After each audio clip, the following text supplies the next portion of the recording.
আজকে তোমগরে একটা সুন্দর রেসিপি দেখামু। আর এই রেসিপিটা অনেক সুন্দর একটা রেসিপি। মুরগির মাংস আর সিমের বিচির একটা কম্বিনেশন, অনেক সুন্দর একটা কম্বিনেশন ছিল। আমার মনে হয় না এই মুরগির মাংস দিয়া সিমের বিচিটা তোমরা খাইছো। একবার চেষ্টা করে দেখো, অনেক মজা লাগছে কিন্তু। তো প্রথমে তেল ঢাইলা নিয়েছি কড়াই, আর তেলটা গরম হয়ে আইলে আস্ত যে গরম মশলা থাকে সেগুলো দিয়ে দিছি। এরপরে এখানে হাফ কাপ পরিমাণ পেঁয়াজ কুচি দিছি, আর পেঁয়াজ কুচি গুলো ভালোভাবে ভাইজা নিমু, এতে করে সুন্দর একটা কালার আইব। যদি চাও তোমাদের মন মতো করে মশলার পরিমাণটা কইরা নিতে পারো। এরপর এখানে আমি আধা টেবিল চামচ জিরা বাটা, 1 চামচের মতো রসুন বাটা, 1 চামচের মতো পেঁয়াজ বাটা দিছি। এখানে আমি 2 কেজির একটা মুরগি ব্যবহার করতেছি। মশলাগুলা ভালোভাবে তেলের সাথে কষায় নিব, এতে করে কাঁচা গন্ধটা থাকবো না। এরপর আমি এখানে লবণ দিব 2 চামচ, হলুদ দিব 2 চামচ, আর হলো মরিচের গুঁড়া দিব স্বাদ মতো। তোমরা তোমার স্বাদ মতো মরিচের গুঁড়াটা ব্যবহার করবা। আর হলো ধনে গুঁড়া দিছি 1 চামচ। তোমরা চাইলে কিন্তু গরম মশলার যে গুঁড়াটা আছে ওটাও কিন্তু ব্যবহার করতে পারো। এখানে আমি হাফ চামচের মতো গরম মশলার গুঁড়াটা ব্যবহার করছি।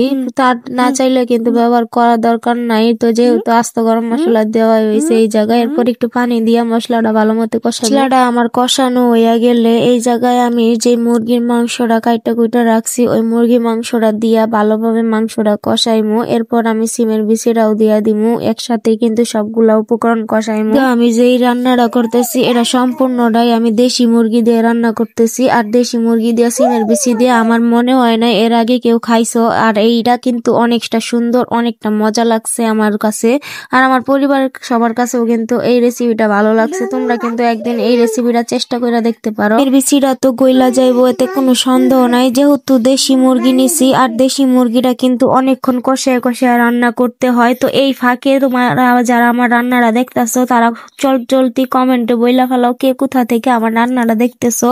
ততক্ষণে আমি মুরগিটাও কষায় ফেলাই। ততক্ষণে তুমি করে একটা টিপস দেই, দেশি মুরগি রান্নার ক্ষেত্রে অবশ্যই গরম পানি ব্যবহার করবা, এতে করে মুরগিটা কিন্তু ভালোভাবে সিদ্ধ হয়ে যাইব। আর এই জায়গায় আমি পরিমাণ মতো এখন পানি দিয়ে লমু, এতে কইরা মুরগিটা খুব তাড়াতাড়ি সিদ্ধ হয়ে যাইব। আর দেখো আমি কিন্তু গরম পানি ব্যবহার করছি। আর এখন কিন্তু শীতকাল, এখন সিমের বিচির কোনো অভাব নাই। তোমরা চাইলে সিমের বিচি দিয়া কিন্তু এই যে রেসিপিটা কইরা দেখতেই পারো। আর তোমরা যার সিমের বিচি আগের বছরের সংগ্রহ করে রাখছো তারাও কিন্তু এরকম সিদ্ধ কইরা মানে সিমের বিচি দিয়া মুরগির মাংসটা রান্না দেখতে পারো। তো এই কথা কইতে কইতে আমার রেসিপিটা প্রায় রান্না শেষই হয়ে গেছে। সিমের বিচি দিয়া দেশি মুরগির মাংস রান্না কিন্তু আমার প্রায় শেষ। এখনই কিন্তু তোমাকে আমি পরিবেশন কইরা দেখাই লও কতটা সুন্দর দেখতে হয়েছে। জাস্ট একবার লুকটাতে হোক এতটা মানে মনে চাইতেছে যে এখনই খায়া ফেলাই। ঠিক না? কমেন্টে কিন্তু সত্যিটাই বলে যাইবা। আর ভিডিও ভালো লাগলে একটা লাইক কইরা দিও, শেয়ারও কইরা দিও।